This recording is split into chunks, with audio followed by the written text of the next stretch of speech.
Seguimos ya en esta interesantísima conversación con Rafael y bueno, en esta parte final se han levantado muchas emociones como toda, digamos, como toda justa electoral siempre levanta pasiones y posiciones, ¿no?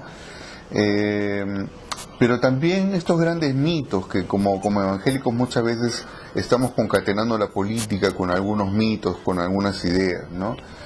El hecho de que en el caso de nuestro país tenemos un solo partido, digamos, evangélico, que es Restauración Nacional, pero que al mismo tiempo como que no ha llegado a calar dentro de toda la comunidad evangélica como un ente representativo en materia política, ¿no? ¿Cómo ves tú este tema? Yo creo que, como tú has dicho, hablamos de mitos, ¿no? Y los mitos no son más que representaciones de nuestros deseos, ¿no? O representaciones de realidades no existentes y que estarían como ordenando nuestra conducta. Y el mito mayor es que los evangélicos podemos gobernar este país. Lo que ha pasado en este proceso electoral y que es consecuencia de los procesos anteriores nos está diciendo que ese mito no es en todo caso sostenible, porque los evangélicos no votan por evangélicos. En segundo lugar, no es el mensaje evangélico el que puede convocar adhesiones y fidelidades. Y en tercer lugar, que los evangélicos como parte de la sociedad están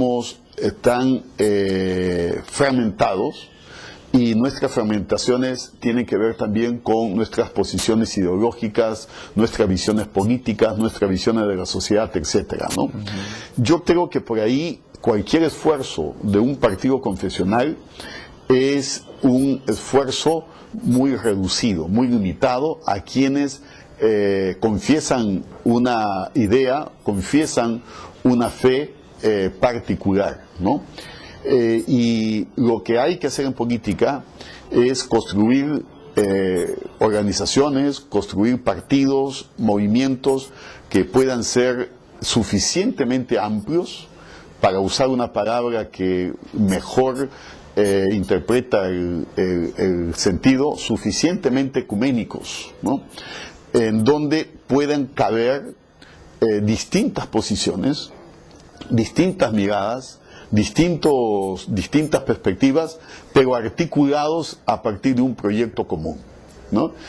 Si el proyecto es el país, entonces hay que convocar a aquellos que sienten y viven el país de un modo que se encuentren con otros distintos, pero que semejantes en ese deseo y en esa pasión por el país. Esto no requiere un partido confesional, un partido evangélico. Esto requiere un partido con una dimensión nacional, ¿no?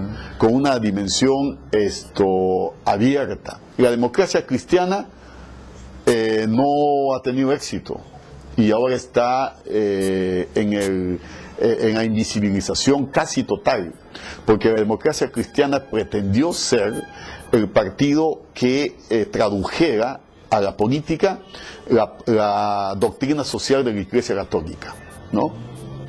Y igualmente cualquier partido evangélico que pretenda expresar la mirada evangélica va a ser la mirada de los evangélicos, pero no necesariamente la mirada del país. Por ejemplo, ahí yo pienso que el pastor Humberto Lay, como candidato, pudo haber tenido otra capacidad y otras posibilidades.